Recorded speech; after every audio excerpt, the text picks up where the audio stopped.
The First Omen. Synopsis. The First Omen is a prequel to The Omen, 1976, and the fifth film in the franchise. It is directed by Arkasha Stevenson, who co-wrote the screenplay with Tim Smith and Keith Thomas from a story by Ben Jacoby. The film stars Nell Tiger Free, Tawfiq Barham, Sonia Braga, Ralph Ineson, and Bill Nighy. Plot. In 1971, the excommunicated Father Brennan contacted his colleague Father Harris to inquire about a baby named Shanna. Despite the father's efforts to obtain more information, Harris refused to share any further information, insisting that when she was old enough, she would be chosen. As he left the church, Father Harris was killed by a metal pipe that fell from a building, rupturing part of his skull in front of the shocked Father Brennan. Some time later, in Rome, Italy, American novice Margaret Dano arrives in the country to begin her service in the midst of a time of protests. After being welcomed by Cardinal Lawrence, Margaret arrives at the Vizzardelli orphanage where she is introduced to Sister Sylvia, the abbess, Father Gabriel, and the withdrawn and eccentric Sister Angelica. During her time at the orphanage, Margaret meets a troubled and lonely girl named Carlita Shanna, who is frequently isolated from the other girls for her aggressive and peculiar behavior. Later, Margaret meets her roommate Luz, who often frequents clubs and bars at night before taking her vows. The next day, Luz convinces Margaret to go out with her to a club where she meets a young man named Paolo with whom she dances and has fun until the next day, when Margaret wakes up with no memory of what she did a few hours earlier. Father Brennan takes advantage of Margaret's time alone to warn her to stay away from the girl Shanna, assuring her that evil things will happen around her, but Margaret ignores him, believing him to be insane. Brennan's prediction comes true when, back at the orphanage, Sister Angelica immolates herself and hangs herself in the courtyard in front of Carlita, the other girls, and most of the sisters present. Afterward, Margaret seeks out Father Brennan at his apartment, where he explains that a second church has been plotting to combat secularism for years and that its plan is to stage the birth of the Antichrist himself to lure people back to the church. Margaret again refuses to believe Father Brennan's word and leaves his apartment when he warns her that Carlita could be the future mother of the child. On a group outing, Margaret privately discusses with Carlita whether she has ever been disturbed by anyone, to which Carlita replies that she has frequent visions that torment her, but is offended when Margaret tries to convince her that they are not real. Suddenly, Sister Sylvia appears to escort everyone out due to a riot caused by a protest in which Margaret is separated from the group and is besieged by a demonic claw that causes her to panic while being observed by Sister Sylvia. Once at the orphanage, Sister Sylvia orders the novice to stay away from Carlita because she fears that her relationship with her has infected her with her visions and suggests that she postpone her vows indefinitely. On her way home, Margaret spots Paolo on the streets and attempts to speak to him. However, he angrily avoids her and suggests she look for the mark before being slammed into a wall by a van that splits him in two once Margaret tries to help him. On the day of the Luz ceremony, Margaret sneaks into Sister Sylvia's office and discovers a passage to a basement where she finds a file containing records on several babies identified as Shanna, all of whom died except for Carlita. Convinced that Carlita is not safe, Margaret steals the files and attempts to escape with the baby before being restrained by the sisters. During the struggle, Margaret confirms that Carlita has the number of the beast on her pallet. Margaret ends up locked in the isolated room nicknamed the Bad Room, where she is tormented by a vision of a charred Angelica. With Father Gabriel's help, Margaret meets with Father Brennan to share the files and confirm his conspiracy theory about Carlita's role as the mother of the Antichrist. However, Margaret suspects there must be another survivor of the births after seeing a photograph of a baby with the mark on her head.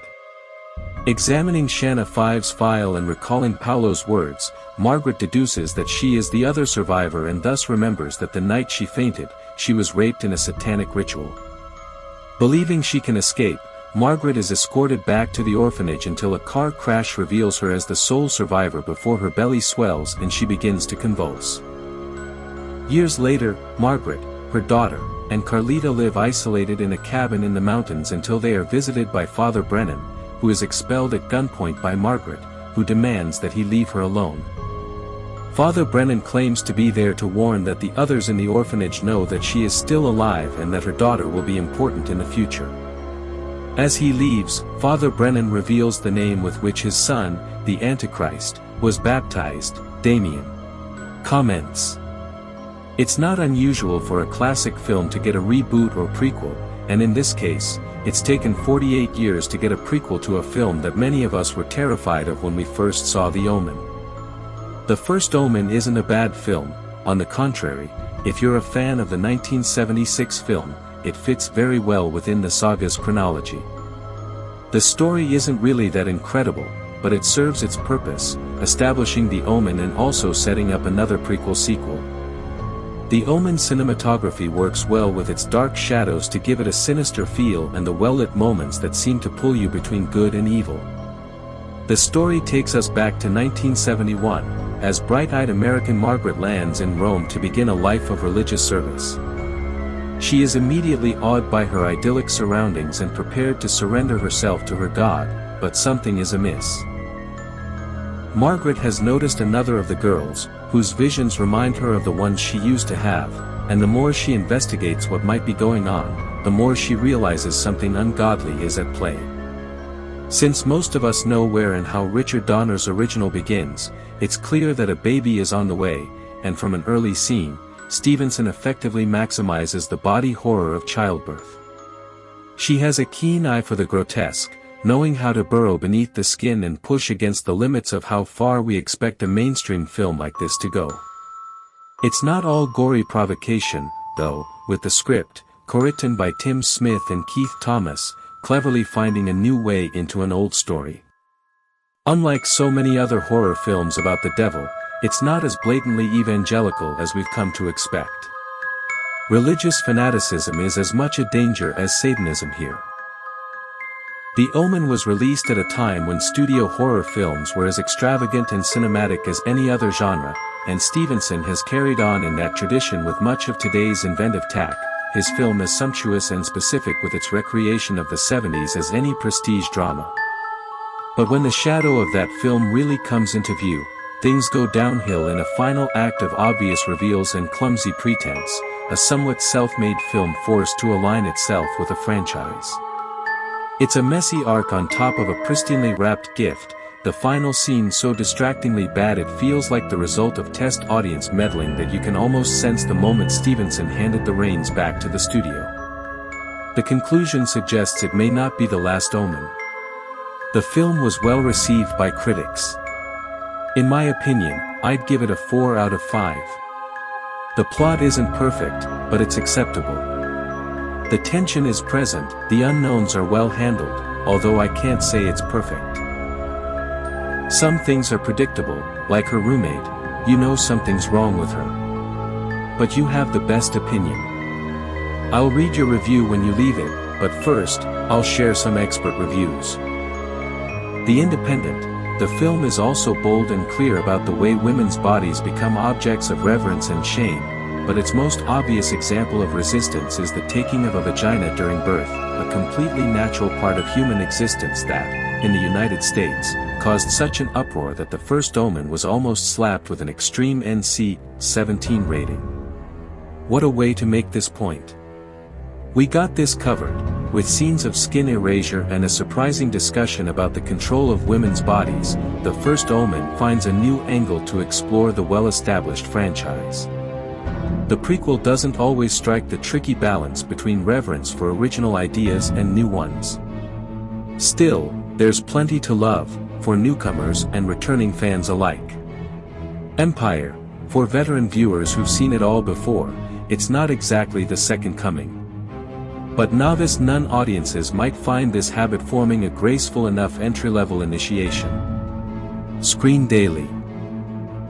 As grounded as some of the first Omens as horrors are, they're quickly forgotten in the service of answering questions about Damien, and leaving the door open for more sequels, that undermine the freeze-gripping twist. The Telegraph, Stevenson has set up his tale as female bodily art of fit for a dissertation, without giving it much backbone, while elegant, the set pieces are few, far and wide, and too fast. User reviews. I have to be honest, when I saw the first trailer, I was hyped. I saw The Omen when I was 16.